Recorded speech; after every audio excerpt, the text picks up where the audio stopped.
말씀 보겠습니다. 요한복음 7장 37절에서 39절을 같이 읽겠습니다. 요한복음 7장 37절에서 39절 말씀입니다. 요한복음 7장입니다. 37절, 39절 석절을 같이 읽겠습니다. 명절 끝날 곧 큰 날에 예수께서 서서 외쳐 이르시되 누구든지 목마르거든 내게로 와서 마시라.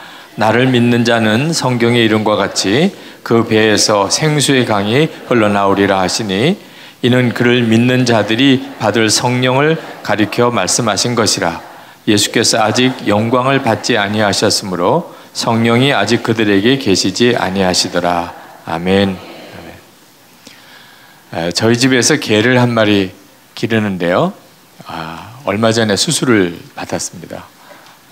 그 자궁에 이상이 있어서 수술하지 않으면 나중에 죽게 될 거란 진단을 받아서 급히 수술을 해주었습니다.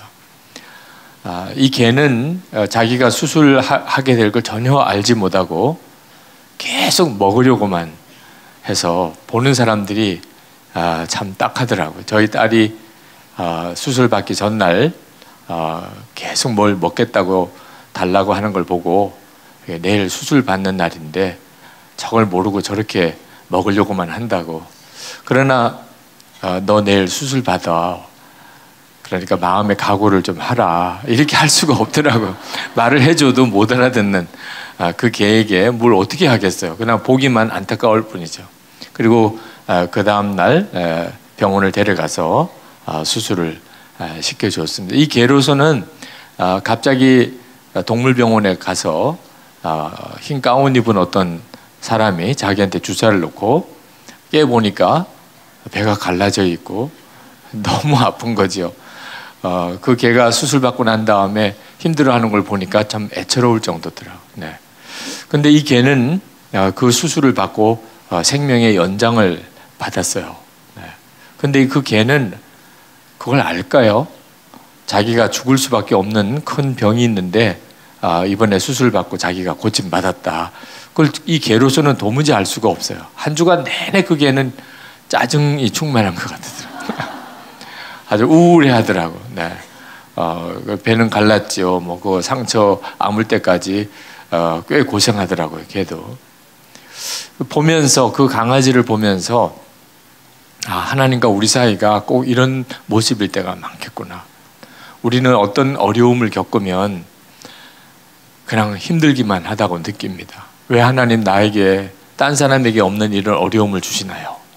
그렇죠? 왜 나는 이렇게 힘들게 살아야 되나요? 하나님께서 우리에게 모든 걸 다 말씀하실 수 없을 때가 얼마나 많으시겠어요. 못 알아들으니까. 무슨 말을 해도 못 알아들으니까. 그죠? 1년, 2년, 3년 사이에 되는 일이면 또 모르겠는데 10년, 20년, 30년 되는 일이거나 100년, 200년, 300년 걸리는 일이면 어떻게 알아듣겠어요? 저희 할아버님이 6.25 때 순교하셨습니다. 그때 할아버님께서 이 손주 때 이렇게 말씀을 여기서 이렇게 전하게 될 걸 그 어르신이 어떻게 하셨겠어요? 그죠? 그 마지막 순교하실 그때 저는 한 번도 뵙지도 못했던 분이고 그러나 상상으로만 다 가족들 피난 보내고 예배당 혼자 지키시다가 이제 끌려가셔서 순교하실 때 그 심정은 얼마나 어려우셨겠어요. 그러나 하나님께서 그 모든 뒤에 되어질 일을 어떻게 다 말씀하셨겠어요. 여러분 오늘도 여러분들이 이렇게 기도원에 올라오신 데는 다 사정이 있으실 거예요. 편안한데 오신 분은 별로 없으실 겁니다. 그렇죠? 여기가 해수욕장인 줄 알고 오신 분들은 벌써 오다가 가셨을 것 같아요. 그렇죠? 뒤에 차가 계속 오기 때문에 그냥 오신 분들은 무슨 뜻이 있으실 겁니다. 해수욕장인 줄 알고 왔는데 돌아가지 못해서 그냥 앉아 계신 분들도.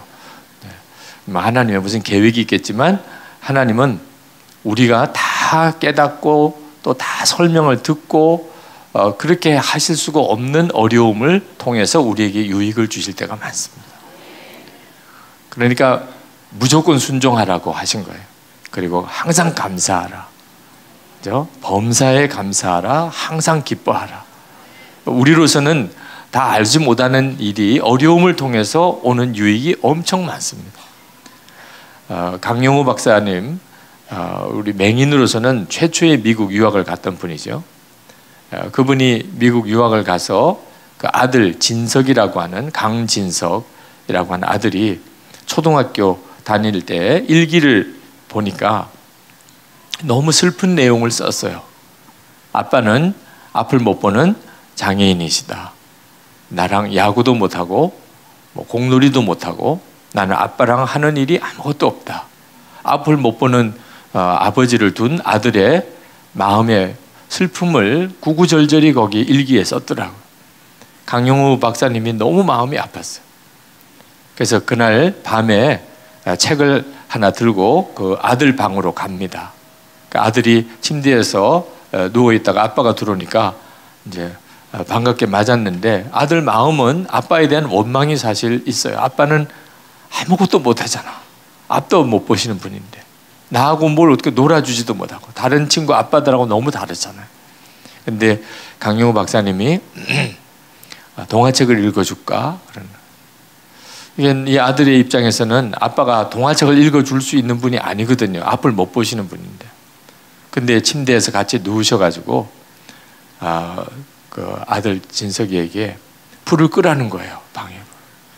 아니 불을 켜도 아빠가 못 읽으시는 분인데 불을 끄면 어떻게 읽어요?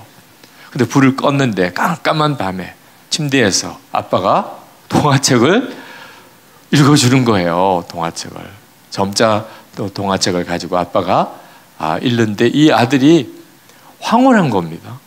아니 이 깜깜한 어둠 속에서 아빠가 책을 그렇게 정말 잘 읽으시는 거예요. 그 다음날 학교 가서 친구들한테 엄청 자랑. 우리 아빠는 깜깜한 밤에 불 다 끄고 동화책 읽어줄 수 있는 아빠다.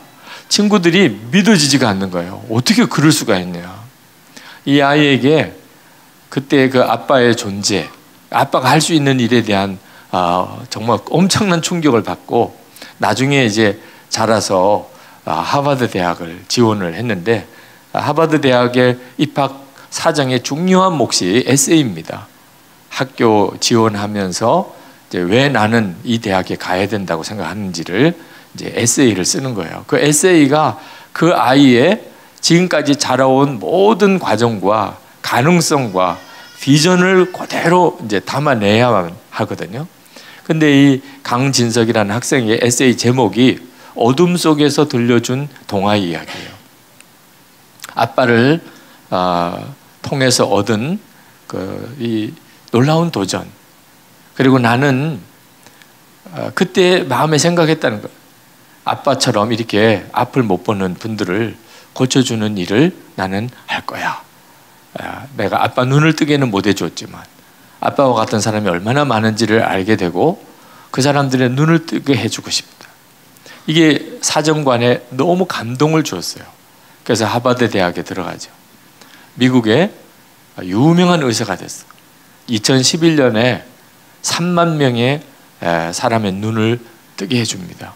그것 때문에 2011년 미국의 최고의 의사, 2011년 스포 닥터에 선정이 돼서 표창을 받는 일도 있었어요. 정말 하나님이 우리 가운데 허락하신 어떤 고통, 나만 겪는 어려움, 왜 하나님이 나에게는 이렇게 힘들게 하실까? 하여튼 모든 일 속에는요, 사실은 하나님의 엄청난 보화가 숨겨져 있는 겁니다. 보물 찾게 하셔야 돼요. 만약에 여러분의 삶 속에 어려움이 있다면 이제 믿음의 눈을 뜨고 그 일을 통해서 하나님이 나에게 주시고자 하는 보물을 찾으셔야 합니다. 오늘 이 시간에도 그렇게 되기를 축복합니다. 저는 성경을 읽고 은혜를 받기 시작하면서부터 말씀을 붙들고 기도하는 저 개인적으로 꼭 이 기도는 저에게 이루어졌으면 하는 그 말씀 중에 하나가 오늘 여러분과 함께 읽은 이 본문이에요. 예수님께서 누구든지 목마르거든 내게로 와서 마시라. 그러면서 그 배에서 생수의 강이 흘러나오리라. 저는 그 말씀이 너무 좋은 거예요. 내가 목사가 되었는데 목사로서 최고의 축복이 있다면 그 배에서 생수의 강이 흘러나오는 이 일이 아니겠나. 그런 마음의 꿈이 생기더라. 이건 약속이에요. 모든 그리스도인에게 주신 약속이에요. 저에게만 아니고 모든 그리스도인들에게. 그러니 예수님이 약속하신 것은 반드시 지키실 거 아니겠어요. 그러니까 이 말씀이 나에게 이루어지도록 기도하는 일은 욕심도 아니고 이건 정말 믿음이거든요. 그래서 이것은 저에게 말씀의 기도 제목이 됐어요. 저는 여기 계신 여러분 모두의 말씀 기도 제목이 되기를 축복합니다. 정말 기도하세요. 하나님, 제가 예수님을 믿었는데 이제는 약속대로 제 속에서 생수의 강이 흘러나오게 해주세요. 그죠? 우리 가정에, 그죠? 여러분 가정에, 여러분 섬기는 교회에, 또 여러분이 일하는 일터에, 여러분이 만나는 모든 사람들에게, 그죠? 여러분에게서부터 생수의 강이 흘러나온다면 이건 정말 황홀한 일이잖아요. 그러나 저는 어떻게 하는 것이 그런 생수의 강이 흘러나오는 건지는 잘 몰랐어요. 생수의 강이 흘러나왔으면 좋겠다는 마음은 있는데 그게 어떻게 하면 그렇게 되는지를 정확히 몰랐어요. 그래서 제가 생각하기에는 엄청난 은혜를 받으면 그러면 나에게서 생수의 강이 흘러나오지 않겠나. 그럴듯하지요. 네, 엄청난 은혜를 받으면. 그죠? 그러면 사람들에게 나를 통해서 생수의 강이 흘러나오지 않을까. 그런 생각만 했어요. 그래서 하나님 앞에 늘 기도하기를 나에게 큰 은혜를 달라고. 정말 지금까지 누구도 경험해 보지 못했던 그런 은혜를 달라고. 나는 항상 은혜가 부족하다고 생각했어요. 왜냐하면 생수의 강이 흘러가는 것 같지 않으니까. 어떤 때는 짜증이 흘러갈 때도. 생수의 강보다는 어떻게 짜증이 흘러가나 말이에요. 항상 하나님 앞에 더 은혜 주세요. 좀 더 세게 주세요. 한 번 안수기도 하는데 어느 분이 제 손을 탁 잡으시더라고요. 너무 놀랐어요. 네, 여러분 그렇게 하지 마세요. 이게 안수기도 하는데 손을 탁 잡는 거예요. 그리고는 딴 분한테 못 가도록.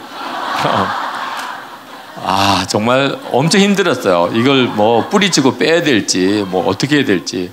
그 마음의 갈급함은 얼마나 마음이 뜨거운지, 정말 이분의 그 갈급함이 얼마나 갈급하면 그렇겠어요. 목사님이 안수기도 하는데 기도하실 분은 너무 많으니까 그저 한 분에게 그저 짤막하게 주여 역사해 주옵소서 그렇게 하고 가는데 그걸 꽉 붙잡으시고 계속 붙들고만 계시니까 저는 그렇게 하는 건 줄 알았어요. 그러면 나에게서 생수의 강이 흘러나올 것이다. 오늘도 여러분들이 그런 갈급함이 있으신 분들이 사실 오신 거예요. 네. 이런 갈급함이 있는 분들에게 생수의 강이 흐르는 역사가 일어나긴 합니다. 네. 우리에게는 마음이 두 문이 있어요. 우리 마음에는. 하나는 하나님을 향한 문이에요. 또 하나는 사람을 향한 문이에요. 생수의 강이 흐르려면 우선은 하나님을 향한 문이 열려야 돼요. 하나님으로부터 성령의 역사가 내 속에 들어와야 되니까. 그죠? 이 생수의 강을 예수님께서는 성령을 가리켜 말씀하신 것이라 그렇게 설명을 주셨어요. 그러니까 생수의 강은 근본적으로 성령님이십니다. 이 성령의 역사는 갈급한 자에게 임하는 거예요. 그러니까 오늘 여기 오신 분들은 기본적으로 다 생수의 강이 흘러나는 하나님의 계획을 이루는 데 있어서 반은 이미 통과한 분들입니다. 네. 보통 길입니까 여기까지?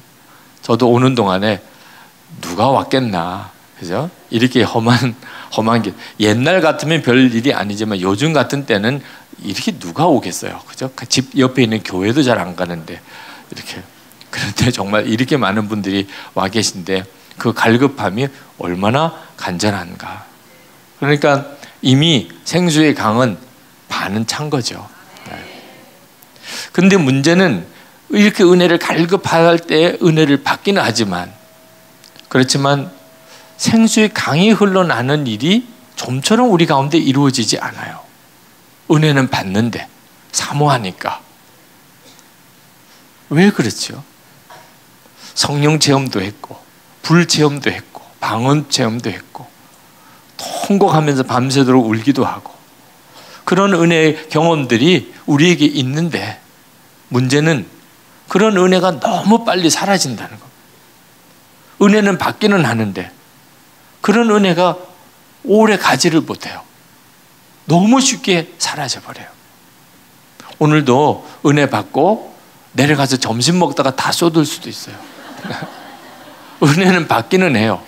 아마 말씀 듣고 이제 통성으로 기도할 때 여러분이 느끼실 거예요. 얼마나 하나님이 여러분에게 은혜 주시기를 원하시는지를. 오늘 여기 계신 분들이 다 느끼실 거예요. 근데 그런 은혜를 받았다고 생수의 강이 흘러나는 사람이 되는 건 아니에요. 이게 우리를 혼란스럽게 만드는 거예요. 그때 우리들의 마음은 은혜를 내가 아직도 덜 받아서 그런 모양이다. 그래서 하나님 앞에 더 큰 은혜를 달라고 또 구합니다. 낮에만 와서 그런 모양이구나. 밤에도 와야지. 하나님 아직도 아닙니다. 벌써 내려가서 다 뒤집었습니다. 밥 먹다가 뒤집고 남편 만나 뒤집고 다 뒤집었습니다. 그래서 이제 저녁 때 또 전후의 시체를 넘고 넘어 또 은혜를 받으러 이거 몇 번 반복하다 보면 그 다음에 올라오지도 않아요. 왜? 뭐 받아봐야 뭐 다 뒤집어지는 거. 은혜 받아봐야 다 없어지는 거. 그래서 그 다음에는 은혜 받으려고 나오지도 않게 돼요. 한국 교회가 그동안에 이것 때문에 얼마나 어려움을 겪는지 모릅니다. 이제는 사모함이 없어졌어요. 그래도 이렇게 갈급함이 있는 기도원이 몇 안 됩니다. 이제. 전에는 그러지 않아서 전국에 있는 모든 기도원이 다 그랬습니다. 제가 학생 때, 청년 때는 그랬어요, 정말. 근데 지금은 그런 일을 찾아보기 어려워요. 왜 그렇죠? 그렇게 은혜를 받았는데, 뭐 정말 세상 없는 체험도 했는데, 그런데 지금은 다 허전하게 바뀌어버렸어요. 그 이유를 모르는 거예요. 이유가 뭐냐면, 우리의 마음의 문이 둘이 있다고 그랬어요. 하나는 하나님을 향하여 열린 문이고 하나는 사람을 향하여 열린 문이에요. 근데 사람을 향하여 열린 문은 닫아놓은 채 하나님을 향하여 열린 문만 열고서 은혜를 사모하는 사람은 생수의 강이 흐르는 체험을 못합니다. 왜냐하면 우리의 마음이 너무 작아서 그래요. 우리의 마음이 너무 작아요. 간장종지처럼 작아요. 그게 어떻게 생겼는지 모르면 집에 가서 간장 담는 그릇을 한번 보세요. 오늘 돌아가서 꼭 보세요. 그리고 묵상하세요. 왜? 이게 내 마음이에요. 여러분 마음이 그렇게 작아요. 작은지 어떻게 아느냐? 두 가지도 생각을 못 한다니까. 여러분의 마음이 두 가지도 집중해서 생각을 못 해요. 지금 이 시간에도 은혜 받는 데만 집중하는 분들, 딴 생각 없어요. 뭐 불편한 거, 좁은 거, 다리 아픈 거 이런 생각 없어요. 은혜 받는 데만 집중이 되면.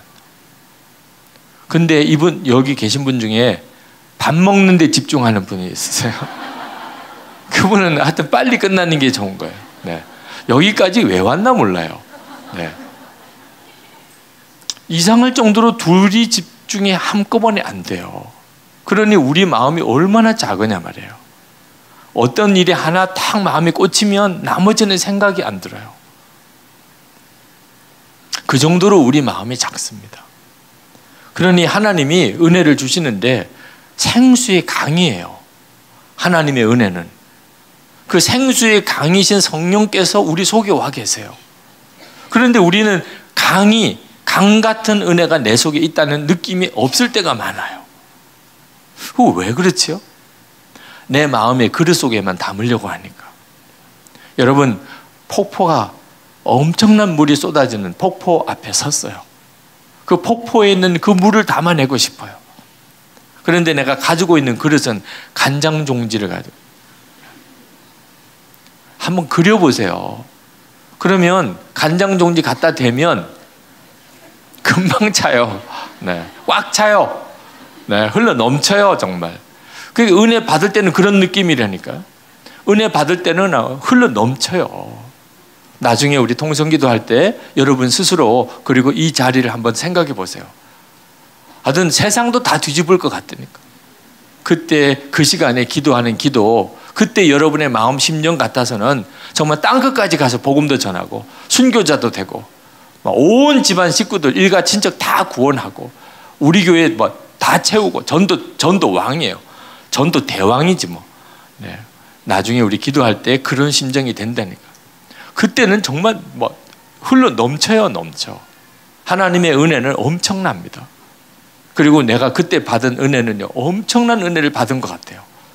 근데 내 마음의 그릇이 워낙 작은 그릇이기 때문에 나중에 이제 그런 기도 시간이 끝나고 그리고 이제 집에 내려갈 때쯤 되면 아유, 애기게 그냥 간장종지에 물 담긴 것밖에 없는 거예요. 그것도 뛰어가다가 다 넘어지고. 집에 가면 빈 그릇이에요. 네. 내 기도원에 왜 갔다 왔나 몰라. 하여튼 이렇게 되어버린다니까. 마음이 그 정도밖에 안 되는 그 마음에다가만 은혜를 받으려니까. 그리고는 계속 은혜를 못 받아서 그렇다 그러고 더 큰 은혜 달라고 그러고 새 은혜 달라고 그러고. 하나님이 은혜를 안 주시는 게 아닙니다. 하나님이 은혜를 주셨다가 안 주셨다가 하는 게 아니에요. 하나님의 은혜는 생수의 강과 같으세요. 그런데 우리가 경험하지 못하는 이유는 밑이 막혀버렸기 때문에. 아주 작은 마음의 그릇에만 담으려니까. 여러분, 장독이 우리 마음을 비유한다면 세 가지 유형의 장독이 있어요. 하나는 엎어놓은 장독. 엎어놓은 장독은요, 폭포 밑에 갖다 놔도 물이 안 들어가요. 왜? 엎어졌으니까. 네, 위로 막혀버렸어요. 바로 세워놓은 장독.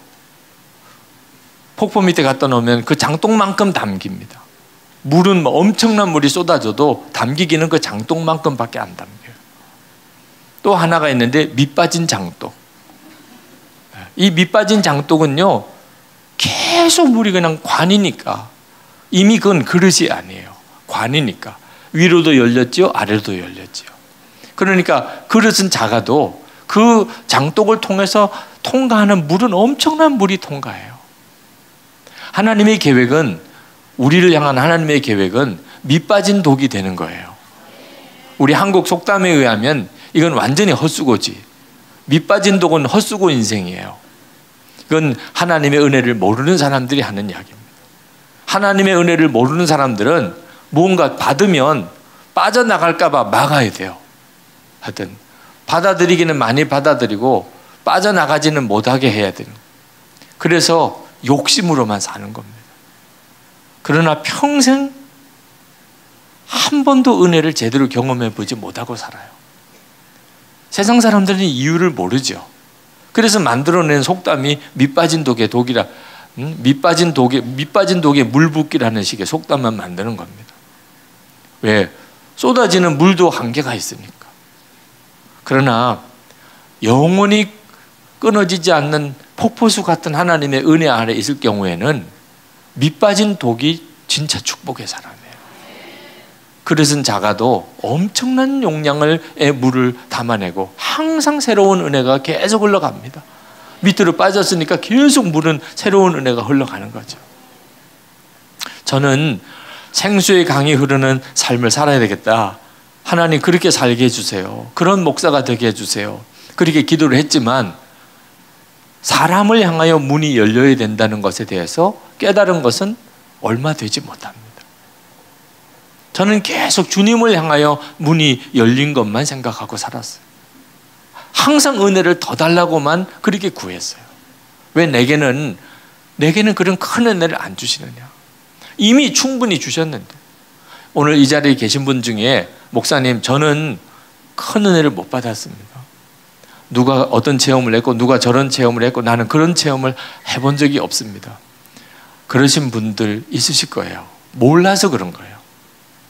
어떤 체험보다도 큰 체험을 했고 어떤 은혜보다 큰 은혜 받았어요. 주 예수님이 여러분 마음에 오신 거. 주 예수님이 여러분 마음에 와 계시지 않으신 분은 오늘 이 자리에 오신 분 한 분도 없어요. 예수님을 주님이라고 고백하게 되고 하나님을 아버지라고 부르게 되는 거예요. 예수님이 여러분 마음에 와 계시니까 여러분이 그렇게 된 거예요. 나 같은 죄인이 예수 믿고 하나님 자녀가 되고 주 예수님 내 마음에 와 계신 이 은혜는 오늘 여기 계신 분 중에 못 받으신 분이 한 분도 없어요. 이보다 더 큰 은혜와 더 큰 축복이 어디 있습니까? 그런 은혜와 축복을 다 받으셨다니까. 그런 은혜와 축복을 받았는데도 내 마음에 시원함이 없는 것은 이제는 뭘 점검해야 되지요? 사람에게 마음의 문이 닫힌 건 없나? 오늘 여러분이 하나님 앞에 간절한 마음으로 기도하시면서 꼭 점검 같이 해야 돼요. 여러분이 하나님 앞에 기도할 때 주여라고 부르짖고 간절히 기도할 때 여러분이 여러분 자신의 기도를 꼭 오늘 보세요. 성령께서 여러분을 기도를 시키실 거예요. 정말 간절히 기도를 시키실 거예요. 그때 여러분이 꼭 기억하셔야 돼요. 그렇게 간절히 기도하는 만큼 사람을 향하여도 마음을 열어야 돼요. 주님을 향하여는 그렇게 간절히 매달려 기도해요. 오늘 여러분이 기도하는 모습을 가족이 보면 미친 줄 알아요. 엄마 미쳤나 보다. 아니 저 사람 저렇게 미쳤나 보다. 저렇게 안 하는 사람인데 어떻게 저렇게 하지? 그렇게 기도하고 매달리고 소리 지르고 딴 사람이 보면 정말 미친 것 같아요. 근데 사람을 향하여는 그렇게 안 해요. 주님을 향하여는 그렇게 매달리고 은혜를 사모하면서 사람을 향하여는 왠지 냉정해요. 그러면 아셔야 돼요. 이 은혜가 왜 흐르지 못하는지를. 여러분 중에 사람에게 마음이 닫힌 분들이 있으실 겁니다. 여러분, 우리 하나님은 너무나 좋으신 하나님이십니다. 그렇죠? 우리 주님은 너무너무 사랑스러운 분이세요. 나 자신을 위해서 십자가에 죽으시기까지 하셨잖아요. 그러니까 주님을 향하여는 이 시간에 내 마음을 다 쏟아낼 수도 있습니다. 주님을 사랑하는 일에 대해서는 우리는 조금도 어려움이 없어요. 그런데 사람은 달라요. 사람은 꼴도 보기 싫은 사람이 많아요. 하여튼 원수랑 같이 살아요. 원수랑. 김정은이한테는 별로 감정이 없는데 남편, 아내, 자식들한테, 부모에게는 상처가 많아요. 사람은 나를 속이기도 하고 내 마음에 상처도 주고 배신도 잘하고 너무너무 그 사람하고 같이 엮이는 게 구질구질해. 교회에서도 속해 같이 하기 싫은 사람 있잖아요. 하여튼 그 사람만 생각하면 함께 예배드리기도 싫고 그래서 교회를 떠나기도 하고 우리 주변에는 그런 사람들 천지입니다. 그러다 보니까 사람들에게 마음은 쉽게 닫혀버립니다. 마음이 이렇게 열리는 사람도 있죠. 이런 경우는 마음을 열라고 할 것도 없어요. 그냥 저절로 열리는 사람, 자녀들, 사랑하는 사람, 그런 사람에게는 그냥 더 주고 싶잖아요. 그런데 중요한 것은 내 마음을 닫아놓은 사람이에요. 그 사람은 생각하기도 싫습니다. 그 사람은 신경 끄고 살고 싶어요. 이젠 더 이상 상관 안 할래요. 이런 사람들이 있잖아요. 진짜 미운 사람. 여러분, 이렇게 마음이 닫혀버려 있으면 그것은 여러분이 진짜 은혜를 못 누리게 되는 문제를 가져오게 됩니다. 여러분이 그렇게 싫은 사람, 정말 마음이 닫힌 사람, 그 사람은 어떤 사람이란 뜻이냐면 사실 하나님의 은혜가 정말 필요한 사람이에요. 여러분도 그렇게 싫을 정도라면 얼마나 문제가 많습니까? 여러분이 보통 사람입니까? 거의 천사 수준이잖아요. 그런데 여러분이 싫을 정도라면 얼마나 나쁜 사람이겠어요. 그러니 마음이 닫힐 만하지요. 그죠? 그러나 생각하셔야 돼요. 그런 천사 같은 여러분의 마음을 닫아놓을 정도라면 얼마나 하나님의 은혜가 필요한 사람이냐. 생각해 보셔야 돼요. 여러분도 하나님의 은혜가 필요하지만 그 사람에게는 얼마나 하나님의 은혜가 필요하냐. 그런데 여러분이 마음을 닫아놓고 보면 하나님이 여러분에게 은혜를 주시는 이유가 여러분에게도 은혜를 주시지만 여러분 주변에 있는 진짜 은혜가 필요한 사람에게 은혜를 흘려보내려고 하심인데 여러분이 그만 마음을 닫아버렸어요. 그 사람 신경 안 쓸래요. 나 그 사람 이제 생각 안 할래. 이러고 마음을 닫아버리고 있으면 그러면 여러분에게 있는 은혜가 어떻게 그 사람에게 흘러가요? 그러니 오늘 진짜 역사가 일어나기를 정말 원한다면 주님께 주여라고 부르짖는 이 열심으로 주님, 제가 정말 죽이고 싶을 정도로 내가 미운 사람이에요. 내가 그 사람에게 마음을 열겠습니다. 그 사람을 위한 기도를 다시 시작하겠습니다. 내가 주님 이렇게 주님을 부르짖는 그 열심으로 그 사람을 위해서도 내가 마음을 열고 기도하고 내가 그 사람과 관계를 회복하고 내가 그 사람을 사랑하겠습니다. 하나님과 그 사람 사이에 내가 파이프관이 되겠습니다. 하나님의 은혜가 생수 같은 그 생수 같은 성령의 역사가 나를 통과하여 그 사람에게로 흘러가기를 원합니다. 여러분이 오늘 그렇게 기도하기 시작하면 그러면 오늘 이전에 받았던 은혜와 전혀 다른 은혜를 받으실 거예요. 예수님께서 아주 의미심장한 말씀을 하셨어요. 누가복음 6장 38절에 보면 주라. 아주 제일 먼저 단도직입적으로 주라. 그렇게. 우리의 정서에는 잘 안 받아들이는 말씀. 뭐 있어야 주지요. 뭐 우리는요. 네. 한번 줘보세요. 나에게. 줘보시고 뭘 주라고 하든지. 주신 것도 없으면서 주라고만 하시네. 이제 우리는 심정이 그래요. 하도 우리가 꼬여가지고. 근데 예수님은 주라. 먼저 그렇게 말씀하셨어요. 그러시면서 그리하면 너희에게 줄 것이니 그리하면 너희에게 줄 것이니 곧 후이되어 누르고 흔들어 넘치도록 하여 너희에게 안겨주리라. 여러분 이 말씀을 정확히 이해하려면 우리가 하나님의 계획이 우리를 통해 생수의 강이 흐르는 것임을 알아야만 이해가 되는 거예요. 하나님은 우리를 어떻게 쓰시기를 원하시느냐? 그릇으로 쓰시기 원하시는 게 아니고 관으로 쓰시기를 원하세요. 하나님의 은혜가 나를 통과하여 정말 은혜가 필요한 모든 사람에게 흘러가게 하려고. 그래서 우리가 관이 되기 시작하면 남편을 향하여도 아내를 향하여도 부모님을 향하여도 자식을 향하여도 사실은 이건 저절로 열려야 될 문인데 워낙 세상이 어려우니까 가족이 원수가 되어버린 이런 가정이 많습니다. 교회 안에도 원수 같은 교인들 사이의 관계가 많아요. 원수인 교회끼리가 있어요. 싸우고 갈라져서 헤어진 두 교회, 그 지역에서 아주 원수 같은 교회가 돼요. 이건 정말 하나님의 계획이 아닌 것입니다. 혹시 정말 갈라질 일이 있다고 한다면 그 다음부터는 그 상대방의 교회가 축복을 받도록 관을 열어줘야 돼요.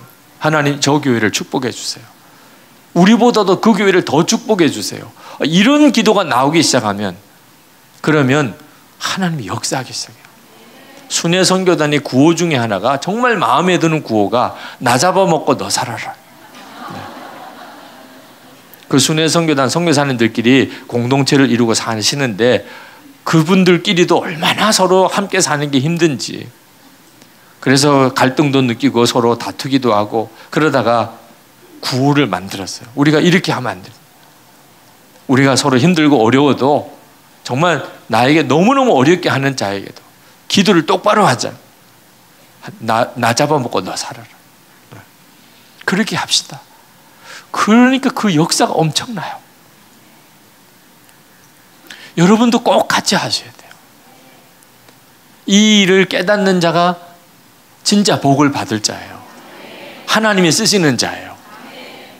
마음 닫으면 완전히 바보입니다.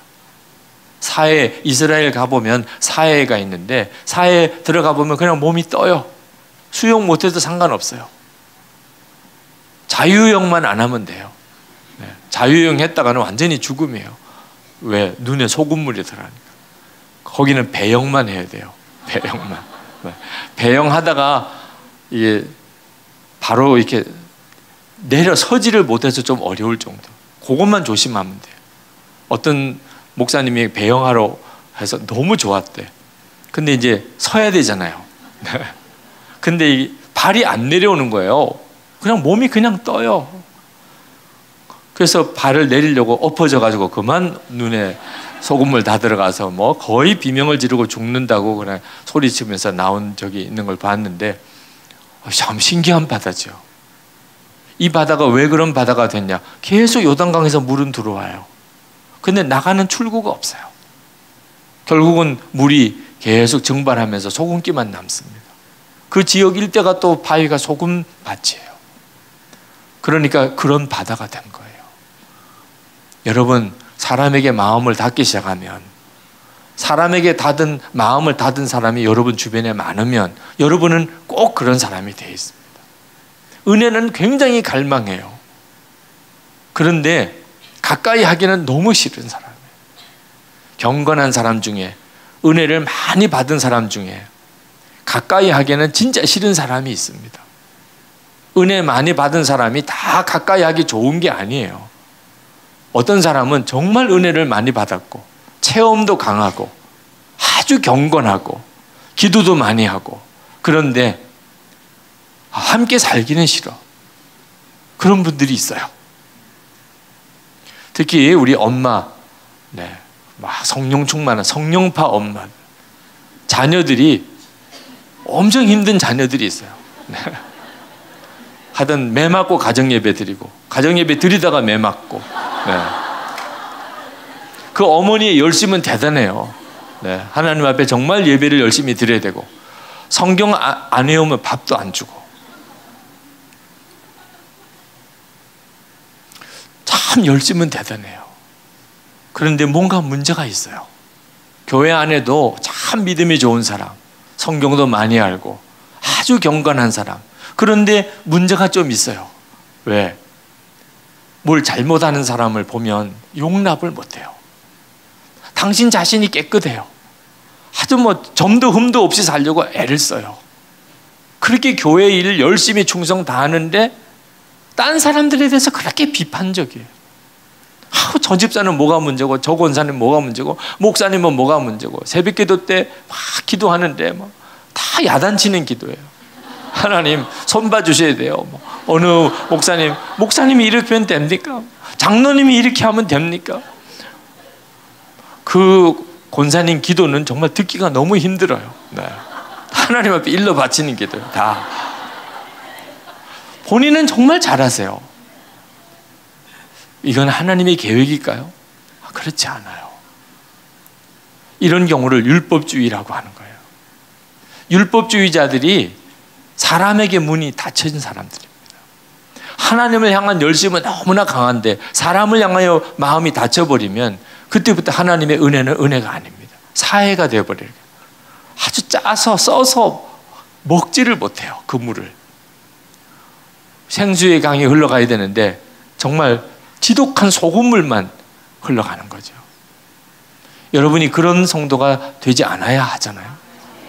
그러려면 오늘 이 시간에 하나님께서 하나님을 향한 문도 여지고 사람을 향한 문도 열리기를 원하시는 겁니다.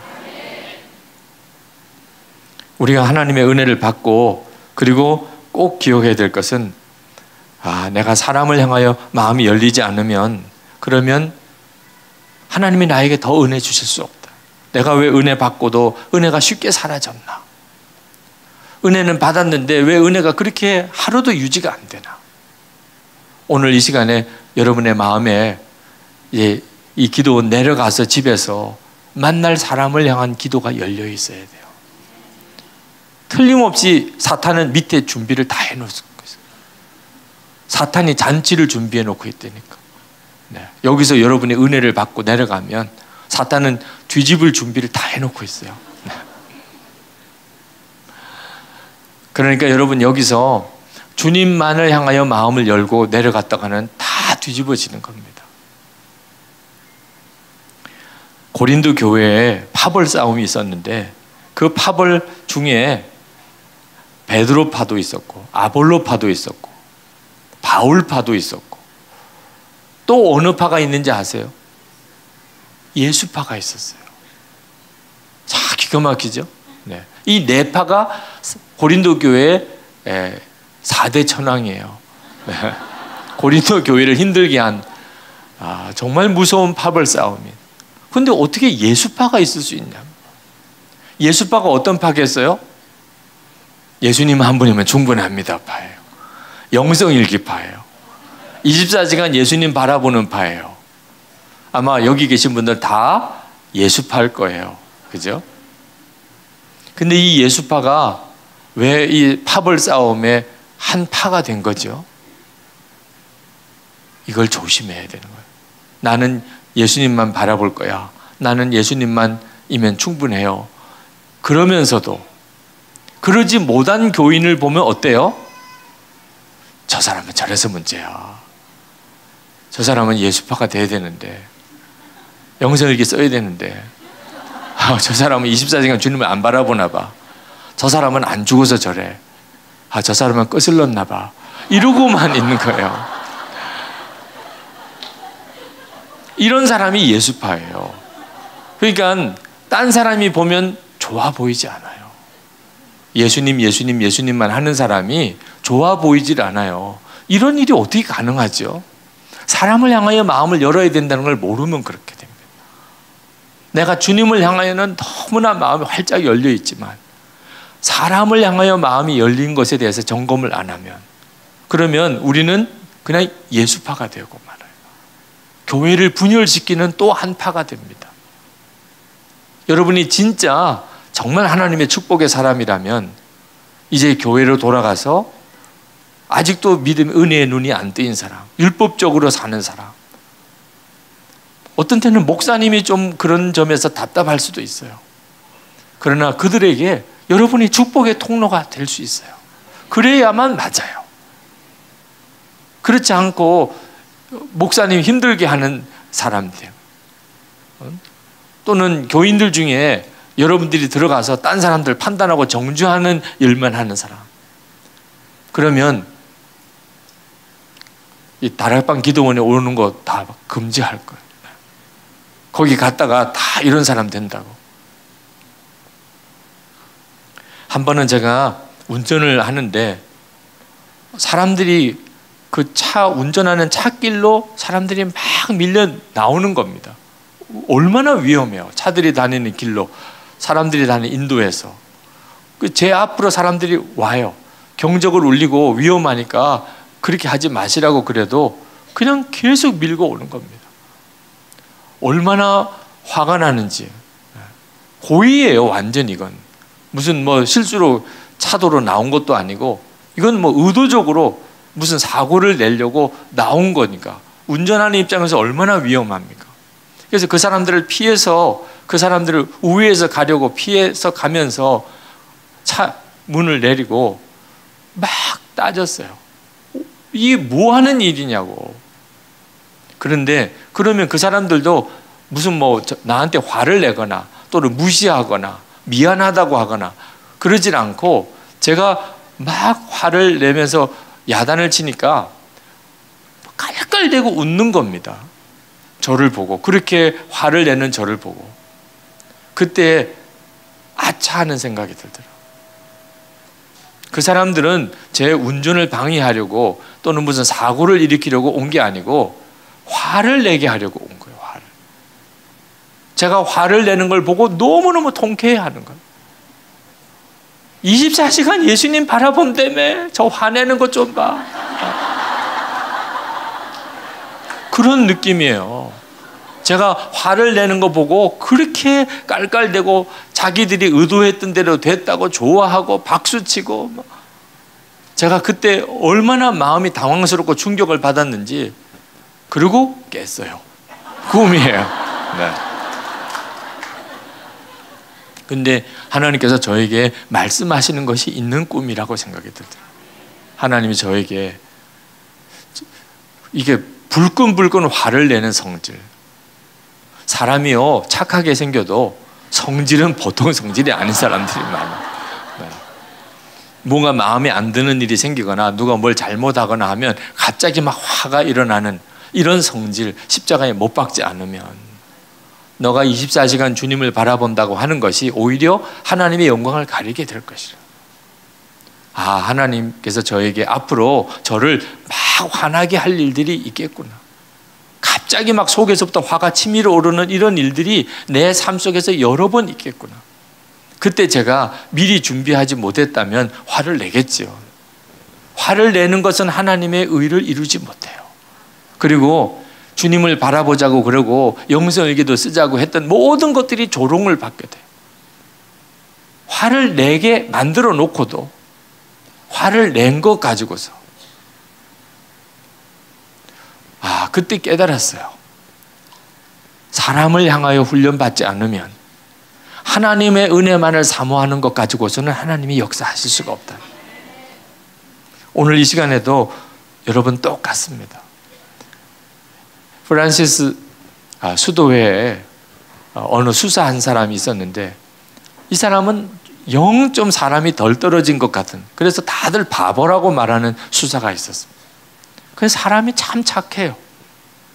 그는 마을에 나가서 사람들을 이렇게 만나러 마을에 나갔다가 항상 수도사들이 입고 있는 이 수도복을 벗어주고 벌거벗은 몸으로 수도에 뛰어 들어오는 일이 늘상 있었던 일이에요. 왜? 옷도 없어서 헐벗은 사람들을 보고는 너무 불쌍해서 자기가 입고 있는 옷을 벗어주고 오는 거예요.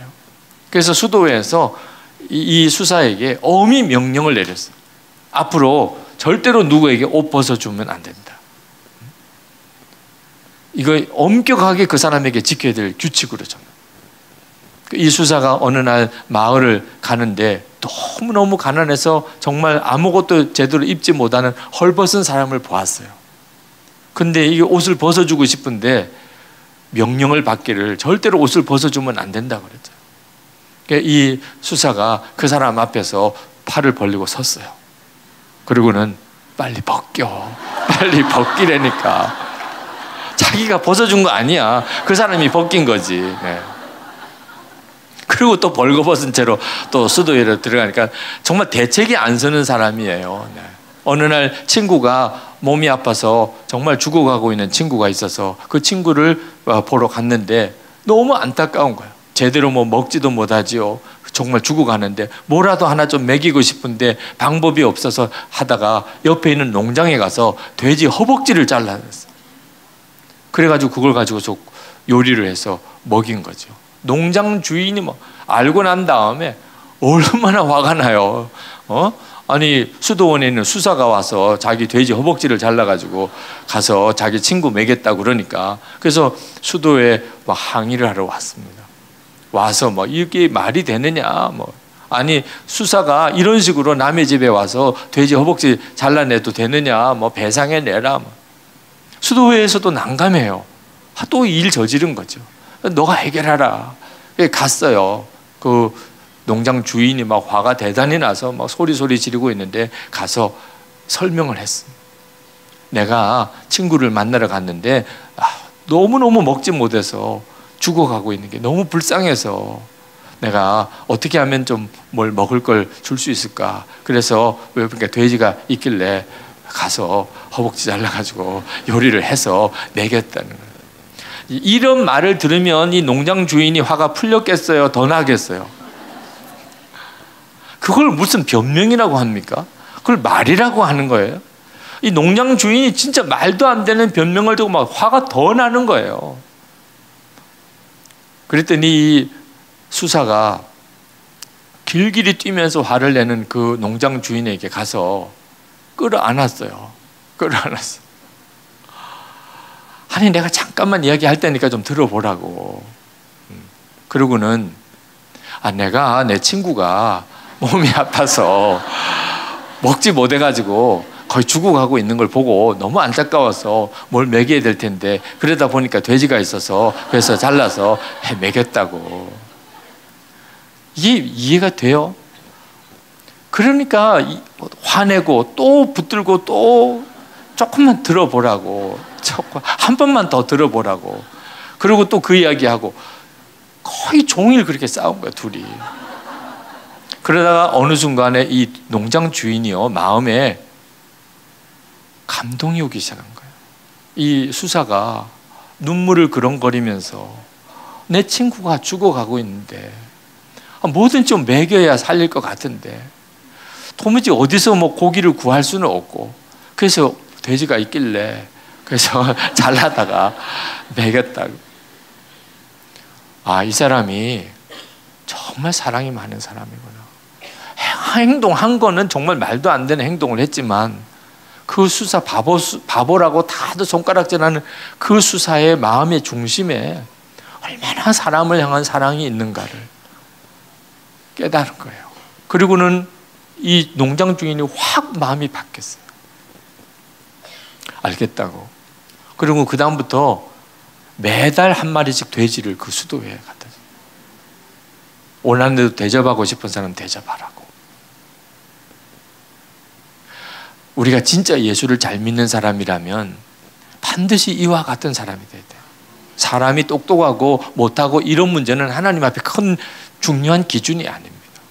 하나님이 우리를 보실 때 사람이 얼마나 똑똑하냐, 얼마나 잘났냐, 얼마나 많이 배웠냐, 그건 큰 중요한 기준이 아니에요. 사람을 향하여 마음이 열렸냐. 오늘 이 시간에 여러분 자신을 한번 점검해 보세요. 사람을 향하여 나는 마음이 얼마나 열린 사람인가. 두고 온 가족들, 내 친척들, 내 교인들, 내 주변의 사람들, 혹시 내 마음속에 어떤 사람에 대해서 마음이 그냥 다쳐도 보통 다친 게 아니에요. 그렇다면 하나님은 여러분에게 은혜를 더 주실 수가 없어요. 은혜가 없어서 그러신 것도 아닙니다. 하나님의 은혜가 작아서 그런 것도 아니에요. 여러분의 그릇이 닫혀버렸기 때문에 은혜가 더 이상 은혜가 안 되는 겁니다. 만나가 하루가 지나면 썩어버려요. 만나를 하나님이 주실 때는 날마다 주신 것으로 먹게 돼 있는 거죠. 그런데 이것이 그냥 담겨 있는 그릇은 하루가 지나고 그건 다 썩어버려서 냄새가 난다 그랬어요. 그래서 지금도 은혜를 많이 받은 성도들의 마음에 냄새가 나는 이들이 있어요. 은혜는 많이 받았는데, 체험도 많이 했는데, 말씀도 많이 들었는데 어떻게 가족들이 그분을 인정을 안 하는지 몰라. 예수님을 보는 것 같지 않아요. 은혜 많이 받은 부모님이, 은혜 많이 받았다는 남편이, 은혜 많이 받았다는 아내가, 은혜 많이 받은 자식이 가족의 마음을 힘들게 할 때가 있어요. 프랭크 르박 선교사가 권능의 통로라는 책에서 어떤 부인 이야기를 했습니다. 이 부인이 몸이 안 좋아서 오랫도록 기도도 받고 병원에 가도 뾰족하게 치유를 못 받고 있는 분입니다. 인상도 굉장히 참 고운 인상이고 성품도 아주 경건한 사람이고 재산도 많아요. 근데 이 프랭크 르박 선교사가 그 부인을 만나서 마음에 오는 느낌이, 이 사람이 자기가 가지고 있는 재산을 어려운 사람들을 위해서 나눠주면 그러면 이분의 병도 고침을 받을 것 같아요. 왜 하나님이 그렇게 기도하고 이분도 그렇게 경건한 사람인데 왜 이 병이 고침을 받지 않을까? 그 많은 재산이 있고 주변에 보면은 그렇게 어려운 사람들도 많은데 왜 이분이 그걸 깨닫지 못할까? 그래서 그 부인에게 가서 이야기를 합니다. 주변에 얼마나 어려운 사람들이 많은가? 당신은 얼마나 재산이 많은가? 당신이 이 재산을 그 어려운 사람들에게 베풀고 그 사람들을 도와주고 살게 해주면 그러면 하나님이 얼마나 기뻐하시겠는가? 근데 이 부인이 기분 나빠하면서 더 들으려고 안 하는 거예요. 그런 말 듣는 것에 대해 부담스러워하는 거예요. 그리고는 더 이상 만나려고도 하지 않습니다. 프랭크 르박 선교사님이 그 책에서 그렇게 썼어요. 만약에 그 부인이 정말 그렇게 했다면 하나님은 그 부인의 병을 고치셨을 것이라. 하나님의 은혜가 괜히 막힌 게 아닙니다. 하나님은 은혜를 주시기도 하고 안 주시기도 하고 이렇게 변덕스럽게 하시는 분이 아니세요. 하나님의 은혜는 정말 생수의 강이십니다. 사람을 향한 우리의 마음이 닫히기도 하고 열리기도 하는 차이가 있는 거예요. 우리는요 본성적으로 굉장히 이기적입니다. 오늘도 여러분 이 끝나고 난 다음에 식당을 이렇게 갔는데 뷔페 식사를 하는 식당, 사람이 없을 때는요 우리는 굉장히 우아하게 식사를 해요. 근데 사람이 많이 오기 시작하면 그때부터 막 급해지기 시작합니다. 그죠? 뷔페 식당에 사람 많은 뷔페 식당에 가보면요, 정말 다른 영이 들어가 있는 것 같아요. 그렇게 예배 때 은혜 많이 받았던 분들도 결혼식 때든지 어떤 큰 행사가 있든지 가서 이렇게 뷔페 식당 갔는데 음식은 적은데 사람이 많다. 그러면요, 거의 세월호 사건 비슷하게 돼요. 배에 빠져서 사람은 죽어가고 구명정은 부족하고 이럴 때 사람 본능적으로 나는만 살아야 되겠다고 하는 막 발버둥이 일어나잖아요.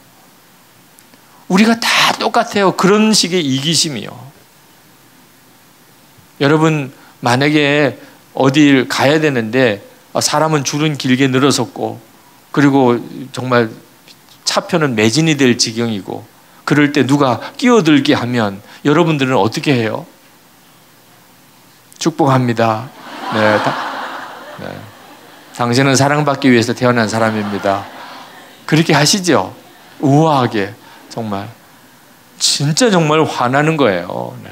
그렇게 막 정말 은혜를 많이 받은 사람도 그 순간에는 갑자기 이기심이 막 작동하기 시작해요. 지하철에 탔는데 의자가 별로 없을 때는 그때부터 정말 우리는 굉장히 정말 어디 빈 의자가 나올까, 빈 자리가 나올까. 제가 부산에서 목회할 때 우리 여자 권사님들하고 신방을 같이 지하철을 타고 이제 신방을 가는데 권사님들은 대부분 60이 넘으신 우리 권사님들이시고 저는 나이가 34시고 그리고 지하철을 보니까는 의자가 없어요. 우리 권사님들이는 앉으셨으면 좋겠다 그렇게 생각하고 저는 앉을 생각을 아예 포기를 했어요. 그리고 신방 가서 전할 말씀을 묵상하면서 가는데 갑자기 목사님 어서 오세요.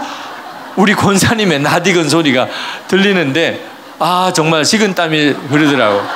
무슨 장면일까 상상이 돼요. 네. 빈자리가 났어요. 그러면 당신이 앉으시면 되잖아, 당신이. 그런데 거기에 손을 얹고 목사를 부르는 거예요. 30대 젊은 목사를. 권사님이 어떻게 목사가 있는데 앉으실 수 있냐는 거예요. 하여튼 목사님 와서 빨리 앉으시라는 거예요. 계속 목사를 부르는데 그 지하철에 있는 사람들이요 다 궁금한 거예요. 누가 목사냐 도대체. 여기 누가 목사가 있어 도대체. 저 권사님이 목사님을 부를 정도면 틀림없이 원로 목사님 누군가가 계시죠. 저는 돌아보지도 않았어요. 계속 제발 권사님 포기하세요. 빨리 앉으세요. 그런 느낌으로. 여러분, 다른 교인들이 제가 만약에 거기 가서 권사님 고맙습니다, 감사합니다, 권사님이 앉으시지 그러세요. 그러면 제가 거기 앉았다면 어떤 느낌일까?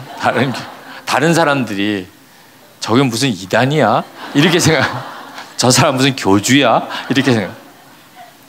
너무 아름답다. 정말 천국 같잖아 여기는. 이렇게 생각하시겠어요? 우리는 교회 안의 문화가 교회 바깥에 있는 사람들에게는 어떻게 비칠지 어떤 때는 전혀 모를 때가 있어요.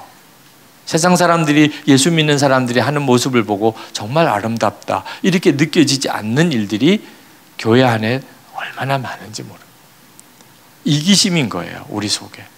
우리는 나가서 막 행패를 부리고 무슨 깡패처럼 그렇게 하지는 않지만 우리는 아주 우아하게 이기적이에요. 안 도와주는 거예요. 그냥 관심 안 갖는 거예요. 신경 끄는 거예요, 그 사람한테. 교회 안에서 보기 싫은 사람, 저 사람은 항상 저래. 그렇게 그냥 관심을 꺼버리는 거예요. 우리는 그 사람한테 뭘 해코지한 건 없어요. 그냥 소외시켜버리는 거죠. 왕따시켜버리는 거죠. 그 사람이 딴 교회 갔다 그래. 너무 감사한 거예요. 주여 감사합니다. 저런 사람은 가야 됩니다. 그 교회는 어떻게 돼요? 네. 이런 것이 우리들의 문제인 거예요. 우리가 하나님 앞에 진짜 우리 자신이 얼마나 이기적인가를, 얼마나 내가 교묘하게 하나님 앞에서 이기적으로 행동했는가를 하나님 앞에 고백하고, 주님, 제가 통로가 되게 해주세요. 그런 사람들에게 하나님의 은혜와 위로와 사랑의 통로가 되게 해주세요. 저는 그저 하나님의 통로가 되기 원합니다. 주님의 은혜가 저를 통해서 그 사람에게 흘러가기만 원합니다.